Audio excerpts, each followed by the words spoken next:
Assalamualaikum warahmatullahi wabarakatuh. Hey guys, welcome back to my channel. Di sini saya mau menjawab pertanyaan ulangan tengah semester Bahasa Indonesia. Langsung saja, mulai dari soal yang pertama. Ada, jelaskan berdasarkan temuan mahasiswa di lapangan, faktor apa saja yang menyebabkan terjadinya kesalahan penulisan ejaan. Berikan contoh kesalahan ejaan yang sering muncul. Faktor yang menyebabkan terjadinya kesalahan penulisan ejaan adalah kurangnya pemahaman dan penggunaan ejaan bahasa Indonesia yang baik dan benar, serta kebiasaan sehari-hari dalam mengucapkan kata-kata tersebut. Contohnya ada coklat. Coklat yang benar adalah coklat menggunakan huruf E. Selanjutnya ada apotek. Yang benar adalah apotek. Kemudian ada cabai. Yang benar adalah cabai. Yang terakhir ada kata praktek. Yang benar adalah praktik. Soal nomor 2, bagaimana langkah membedakan kutipan langsung dan kutipan tidak langsung dalam proses pengutipan? Jelaskan dan berikan contohnya. Proses pengutipan ada 4. Yang pertama, nama pengarang disebut terpadu dalam teks dengan mencantumkan nomor halaman. Biasanya kutipan langsungnya itu panjang, tapi diambil secara tidak langsung dengan cara meringkas sesuai pemahaman pengutip. Yang kedua, ada nama pengarang disebut terpadu dalam teks tanpa mencantumkan nomor halaman. Ini merupakan ringkasan dari pemahaman yang lebih diringkas lagi, sehingga nomor halaman hilang. Yang ketiga, ada nama pengarang tidak disebut di dalam kurung bersama tahun dan nomor halaman. Kutipannya banyak, lebih dari 4 baris, sehingga sumber diletakkan di akhir kutipan. Yang keempat, ada nama pengarang disebut dalam kurung bersama tahun tanpa nomor halaman. Kutipannya sangat ringkas dan diambil dari beberapa halaman, sehingga nomor halaman tidak dicantumkan. Contohnya, kutipan langsung. Kutipan langsung adalah kutipan yang asli yang belum diringkas dari seorang yang mengutipnya. Kemudian kutipan tidak langsung.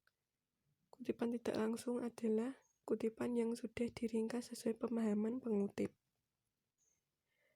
Soal nomor 3, apa perbedaan dari biografi dan bibliografi?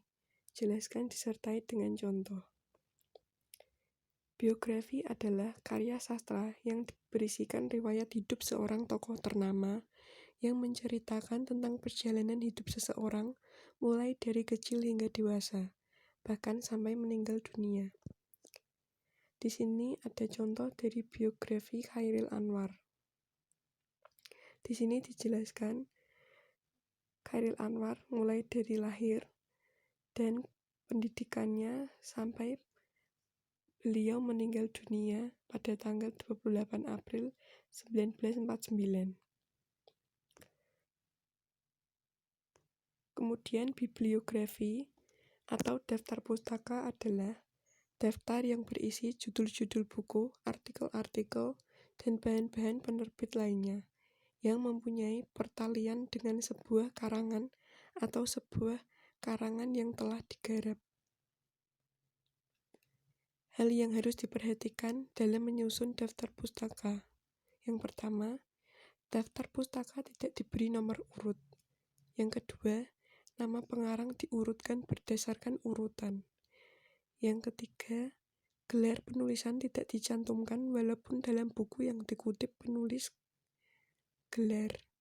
Yang keempat, jika untuk seorang pengarang terdapat lebih dari satu bahan referensi untuk referensi keduanya, dan seterusnya.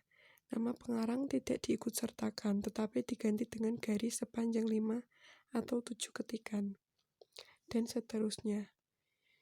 Contohnya ada di bawah ini. Graf, goris, 1980, komposisi ND, Nusa Indah Ibrahim, Nini 2011, Bahasa Indonesia untuk Perguruan Tinggi.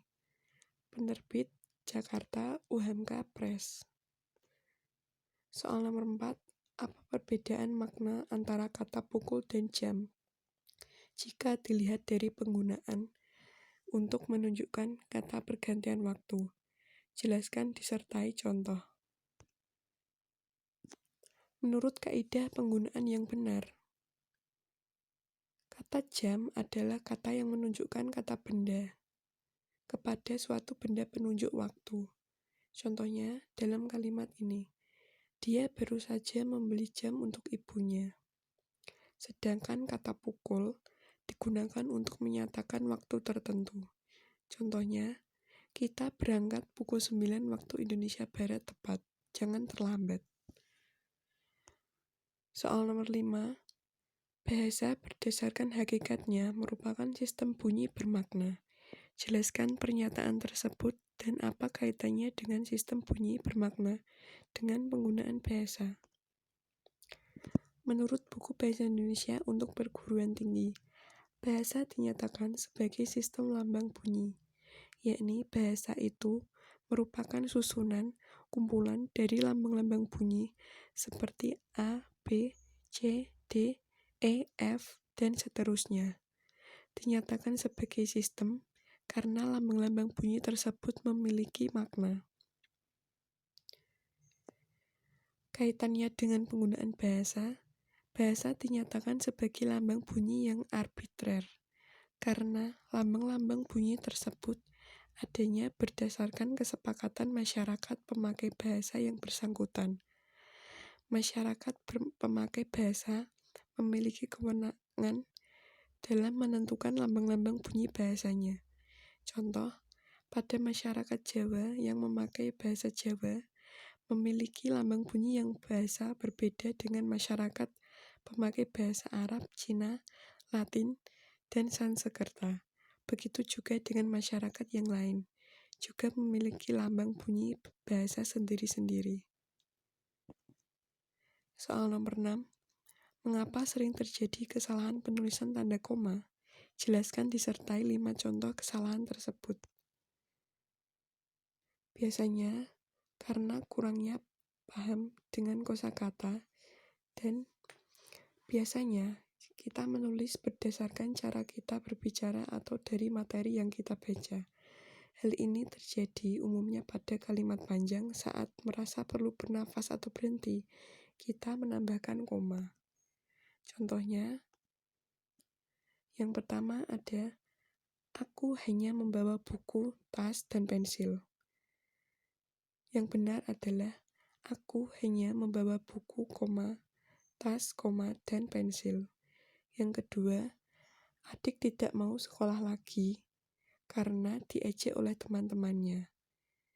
Yang benar, karena diejek oleh teman-temannya, adik tidak mau sekolah lagi. Yang ketiga, dia sangat pandai bergaul di luar tetapi sangat diam jika di dalam rumah.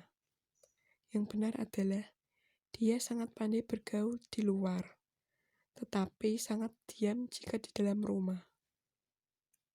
Yang keempat ada, saya membeli udang, kepiting, dan ikan. Yang benar adalah, saya membeli udang, kepiting, dan ikan.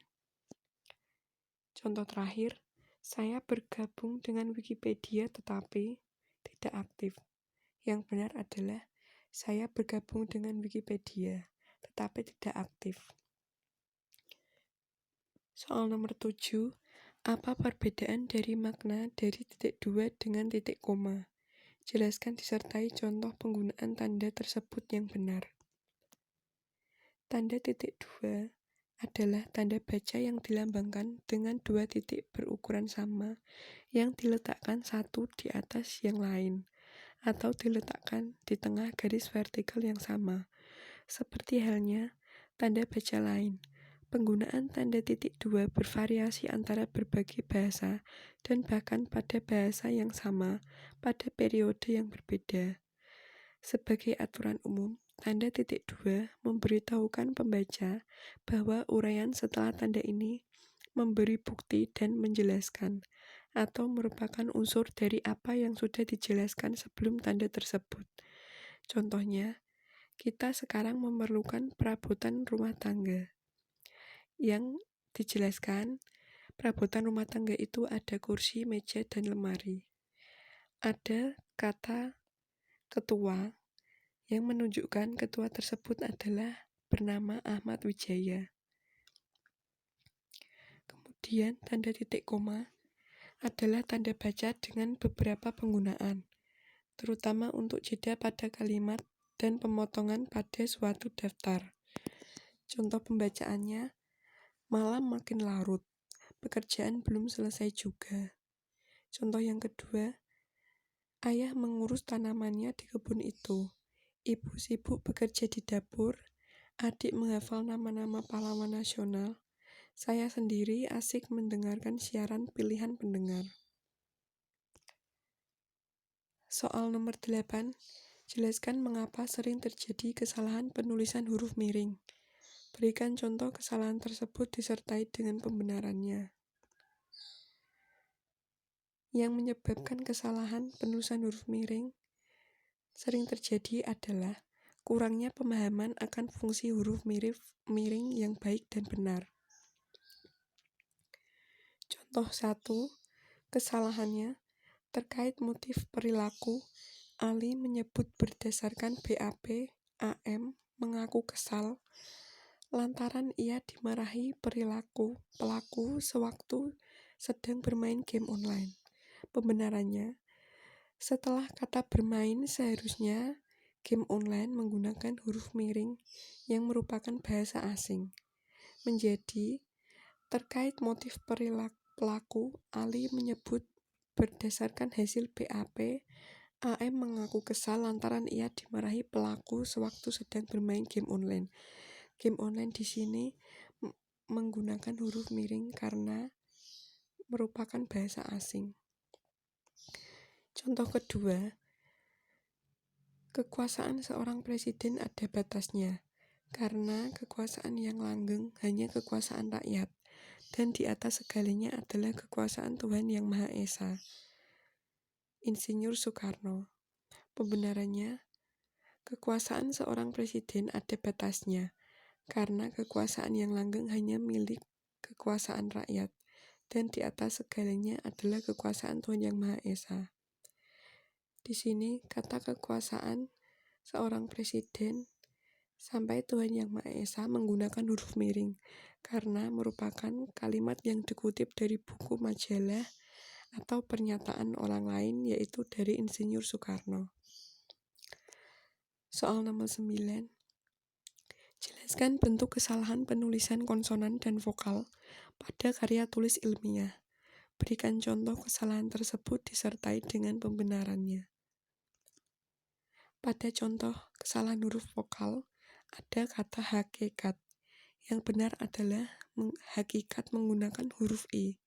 Kemudian ada analisa, yang benar adalah analisis. Kemudian ada kata detail, yang benar adalah detail, menggunakan huruf A. Contoh dari huruf konsonan, ada kata zaman, yang benar adalah zaman, menggunakan huruf Z. Kemudian ada kata otomatik, yang benar adalah otomatis. Kemudian yang terakhir ada relevan menggunakan huruf F. Yang benar adalah relevan menggunakan huruf V. Sekian jawaban UTS dari saya. Apabila ada salah kata dan jawaban yang kurang maksimal, saya mengucapkan mohon maaf. Wassalamualaikum warahmatullahi wabarakatuh.